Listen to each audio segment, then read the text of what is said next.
আহ, বন্ধুরা, আজকে কিছু বলতে আসলাম। কি বলবো বলেন? ভারাক্রান্ত এই হৃদয়। বাংলাদেশে একটা প্রচণ্ড ভূমিকম্প হয়ে গেছে, যেটা গত 100 বছরের মানুষ দেখেনি। এখন এই ভূমিকম্পের সময় অন্য কথা বলতে ভালো লাগে না। তারপরেও আমি ভূমিকম্প দিয়ে শুরু করব।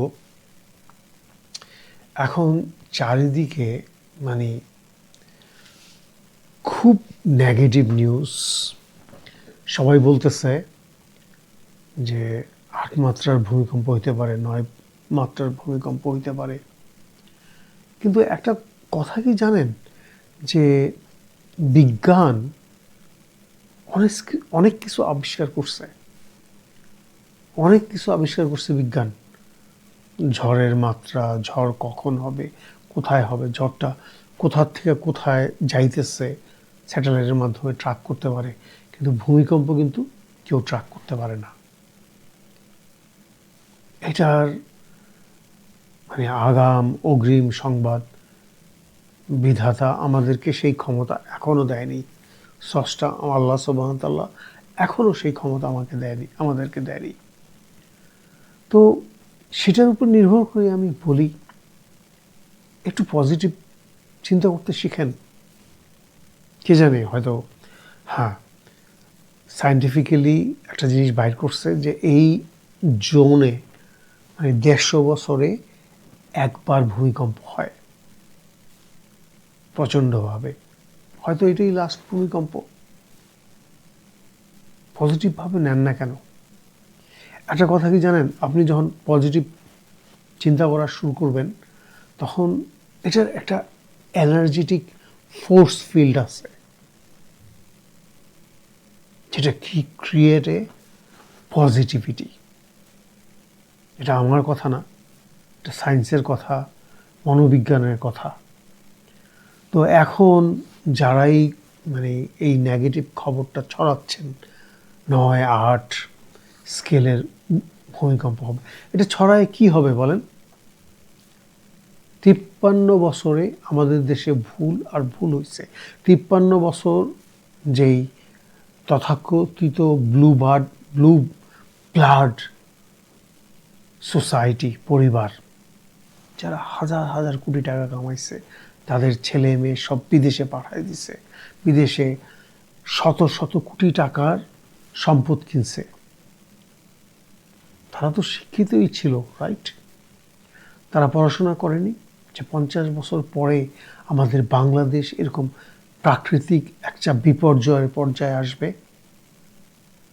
তারা যদি সেই সময়ের থেকে দেশকে সংগঠিতভাবে একটা শক্তিশালী পর্যায়ে দাঁড়া করাতো, আজকে জাপানের মতো হইতো। দেখেন, জাপানে 8 মাত্রার ভূমিকম্প হওয়ার পরেও মানুষ চলাচল করতেছে। কেন? তারা সৎ, পরিশ্রমী। আর আমাদের দেশের মানুষ কি দেখেন, এরা অনৈতিকভাবে সব পয়সা কামায়, দেশকে বঞ্চিত করে সব বাইরে পাঠায় দেয়। আমি যাই হোক, আমি ভূমিকম্প নিয়ে যে পজিটিভ কথাটা বলতে চাই, আপনি দেখেন হাসিনা যে 5ই আগস্টে পালাইল, আপনারা দেশের কেউ চিন্তা করতে পারছেন যে মধ্যাহ্ন ভোজন তৈরি আছে,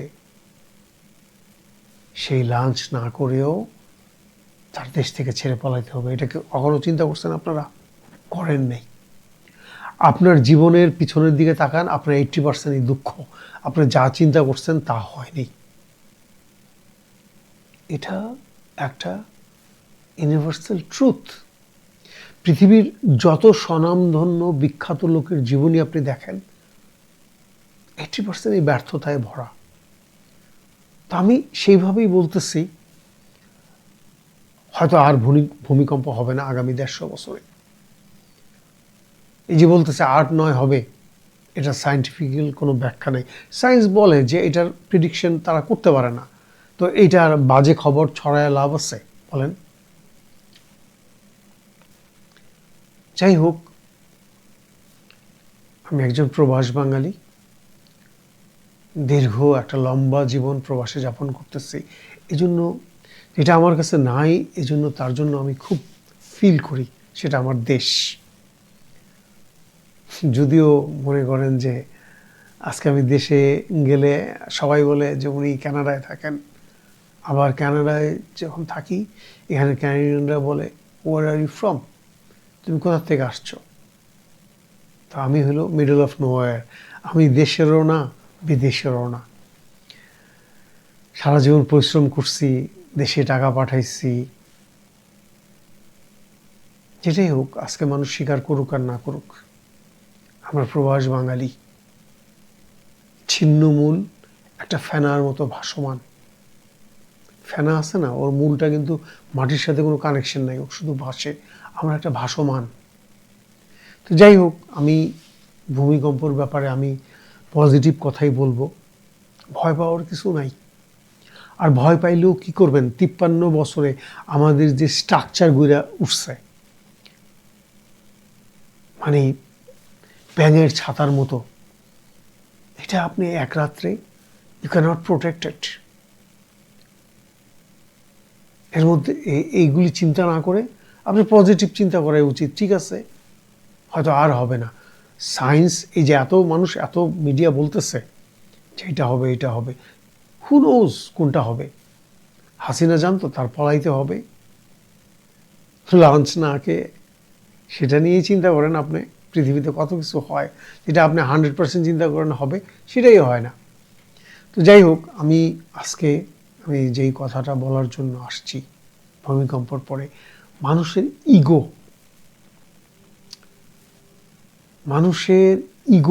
মানে একগুয়েমি।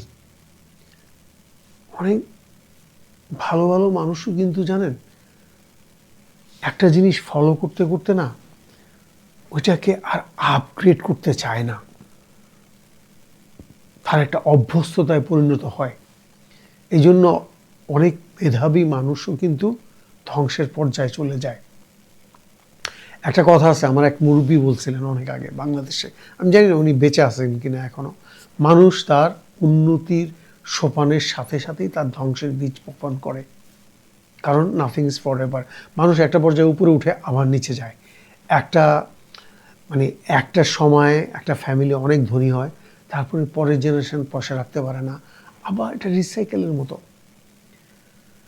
তো আমার মনে হয় যে এই ইগোটাই মানুষ তার উন্নতির সোপানের সাথে সাথে ধ্বংসের জন্য বীজ হিসাবে বপন করে। তো দেখেন, এই ইগো আমি কার কথা বলবো, আমি ইগোর ব্যাপার নিয়ে আমি জামাত ইসলামের কথা টেনে আনি।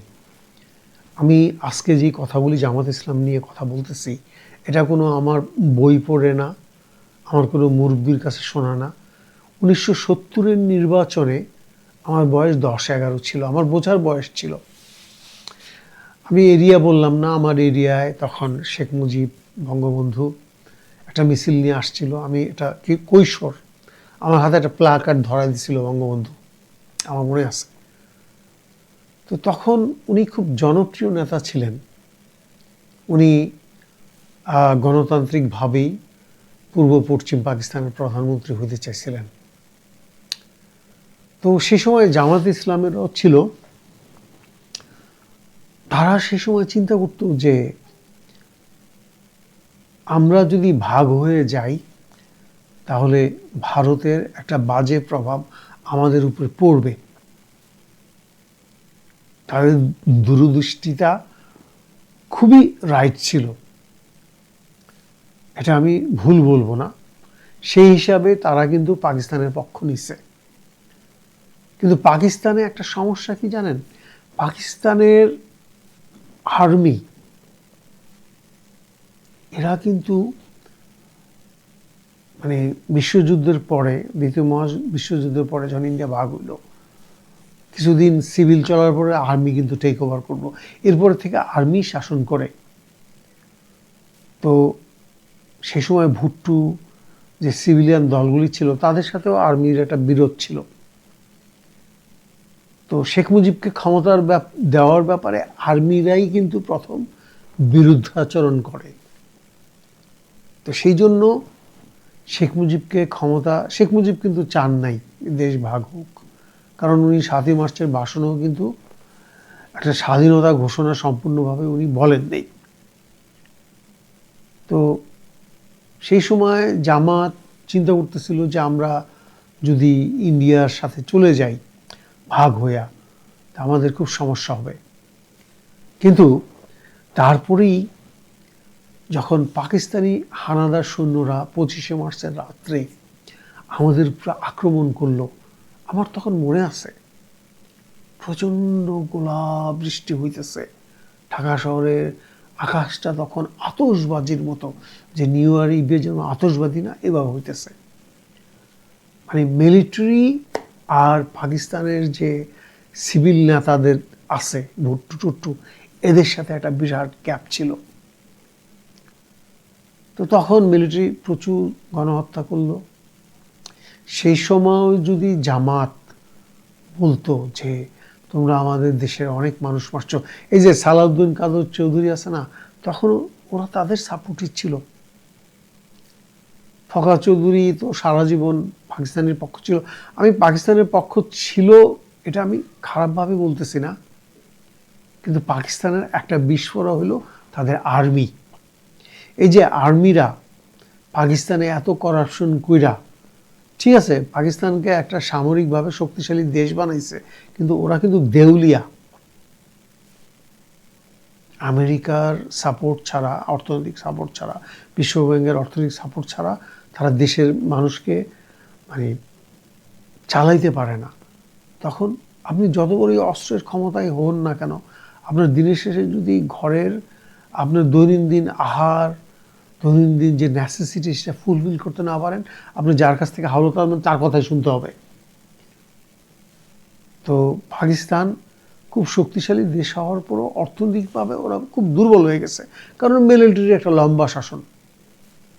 সেই যে সেকেন্ড ওয়ার্ল্ড ওয়ার পরে মিলিটারিরা শাসন করছে, অর্থাৎ দাদার পরে এরপরে যে আসছে নাতি এখন জেনারেল, এরাই শোষণ করতেছে। তো এখন আমি যেই কথাটা বলি, জামাত সেই সময় তাদের মন মানসিকতা ঠিক আছে, ইন্ডিয়ার সাথে গেলে যে আমরা এই সমস্যায় পড়বো সেটা বুঝতে পারছে, কিন্তু যখন মিলিটারির এই দুর্ধর্ষ আক্রমণ আমাদের সাধারণ মানুষের প্রতি, তখন কি হয়েছে জানেন? তখন ওই যে তারা পাকিস্তানের পক্ষপাতিত্ব মানে পক্ষ নিয়েছিল, সেটা থেকে তারা সরে আসতে চায়নি। তাদের একটা ইগো, এটার জন্যই কিন্তু তারা 71-এ তারা কিন্তু কালার্ড হয়ে গেল সমস্ত মানুষের কাছে। তার জন্য তারা কত বছর পলিটিক্সে পিছাইছে। আজকে দেখেন 53 বছর পরে আজকে আবার তারা ক্ষমতায় আসতে যেতেছে। কিন্তু ক্ষমতায় আসতে চাইলেও আমি আপনাদেরকে একটা কথা বলে দিই, এই যে তাসমিন যারা, তারপর যে সমন্বয়কারীর যেসব মানে পড়াশোনা জানা ছেলেরা, ওরা গোলাম আজমের মতো পলিটিক্স করবে না। ওরা গোলাম আজমের মতো এরকম পানি পড়ার পলিটিক্স ওরা করবে না। ওরা বের হয়ে আসবে এখান থেকে। আমি এই কথাটা কেন বলতেছি জানেন? আজ থেকে 100 বছর আগে কানাডাও কিন্তু ধর্মীয়ভাবে শাসিত হইতো। আমি কানাডায় 37 বছর ধরে আছি, মানে প্রত্যেকটা পাড়ার মোড়ে মোড়ে চার্চ আছে। তাও কি জানেন? পাথর দিয়ে বানানো চার্চ। যে সময় কানাডা খাইতে পাইতো না, কানাডায় প্রচণ্ড মানে অর্থনৈতিকভাবে দুর্বল ছিল। আমি 1937-38 সালের কথা বলতেছি। তখন চার্চের ফাদাররাই কিন্তু এই সোসাইটিকে রুল করত। কিন্তু আস্তে আস্তে কী হয়েছে জানেন? ওদের ইকোনমিক্যাল ডেভেলপড হয়েছে, নতুন জেনারেশন, ঠিক আছে আজকে তাদের ধর্মটা মোস্ট সোশ্যাল হিসাবে চলে গেছে। রাষ্ট্রের নীতি কিন্তু ধর্ম প্রণয়ন করে না। তারা জানে যে 2000 বছর আগের বাইবেলের নীতি দিয়া এই দেশ চলতে পারে না। আপনারা একটা কথা বলেন, এই যে আজকে যে ক্যামেরা আবিষ্কার হয়েছে, ক্যামেরা প্রত্যেকটা জায়গায় জায়গায় যে ক্যামেরা আছে, এটা কত ক্রাইম কন্ট্রোল করছে আপনি জানেন পৃথিবীতে? আপনি যদি মসজিদে নিয়ে কোরআন শিবে পড়ায়া মানুষকে ধর্মীয় দীক্ষা দিয়াও কিন্তু আপনি ক্রাইম কন্ট্রোল করতে পারেন নাই। মানুষ 7 বার হজ কইরাও, সালমান এফ রহমান কয়বার হজ করছে বলেন? সালমান এফ রহমান কয়বার হজ করছে আপনি বলেন? অ্যাসালম কয়বার হজ করছে? ওদেরকে মানুষ বানাইতে পারছে না। এখন রাস্তার কোনায় কোনায় সিসি ক্যাম লাগাইছে, মানুষের ক্রাইম কন্ট্রোল হয়েছে, বিজ্ঞান এমন একটা জায়গায় পৌঁছাইছে। ঠিক কানাডাও কিন্তু ধর্ম আছে তাদের। আমি ধর্মের বিপক্ষে বলতেছি না। ধর্ম একটা আপনার আত্মার শান্তির জন্য। কিন্তু আপনার যে সোসাইটি আজকে যেভাবে চলতেছে, তাসলিম যারা, তারপরে যে আর যারা আছে সমন্বয়কারী, এরা কিন্তু পরিবর্তিত হবে। এরা মাদ্রাসার ছাত্রের মতো মানে মুখস্থ কোরআন শরীফ অর্থ না বুঝা আওড়ায় ওরা পয়সা কামাবে না। এই সোসাইটি পরিবর্তিত হবে, এটা আমাদের ইউনূস সাহেব বুঝতে পারছেন। যাই হোক, ভূমিকম্প নিয়ে আপনারা এত নেগেটিভ হবেন না। কারণ কি, এখনো এই মডার্ন সায়েন্স জানে না যে ভূমিকম্প হবে কি হবে না, কখন হবে। হয়তো দেখা গেছে এটাই শেষ ভূমিকম্প। Let's think positive, right?